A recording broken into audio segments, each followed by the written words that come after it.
Viral হওয়াটাও একটা যন্ত্রণার বিষয়। যেমন মিজান ভাই ভাইরাল হওয়ার পর থেকেই ওনার আগে পিছে সামনে মানে বলতে গেলে পায়ে পায়ে লোক হাঁটে। তো মিজান ভাইয়ের উদ্দেশ্যে একটা কথা বলি, বা মিজান ভাইয়ের অবগত হওয়া উচিত এই বিষয়গুলো। এই ভদ্রলোক সম্ভবত উনি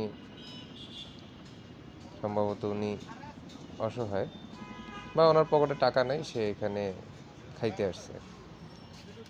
তো এখানে যারা পরিচর্যা করতেছে, যে সকল ভাইয়েরা আছে, তারাও হয়তো বা অনেক সময় আমাদের মতো ছোট ছোট ইউটিউবের বা ফেসবুকের এদের কারণে বিরক্ত,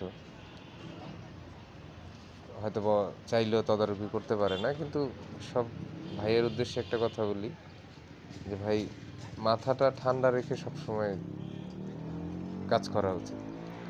কারণ এই ভদ্রলোকের কাছে টাকা নাই বিধায় এখানে খাইতে আসছে। তো তার সাথে উচ্চস্বরে কথা বলাটা ঠিক না, বা একটু মনে আঘাত দিয়ে যেন কোনো কথাবার্তা না বের হয়, সেই দিকে একটু খেয়াল রাখা উচিত। একটা ভদ্রলোক প্রতিদিনই আসতে পারে, কেন আসবে না? এখানে আসবে, যেহেতু মিজান ভাই সবাইকে খাওয়ায় বা খাওয়ানোর চেষ্টা করে, সে আসবে, সে খাবে। হয়তোবা মিজান ভাই এইসব বিষয়গুলো নিজে হ্যান্ডেল করতে পারতো, হয়তোবা কাজের কারণে করতে পারে না।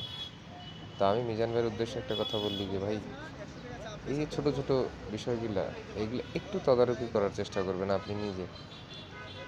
আমার মতো ছোটোখাটো নগণ্য একজন ব্যক্তির কথা আপনার কান পর্যন্ত যাবে কিনা জানি না, তবে একটু চেষ্টা করবেন ভাই, কারণ কার দোয়া কখন আল্লাহ কবুল করে বলা যায় না।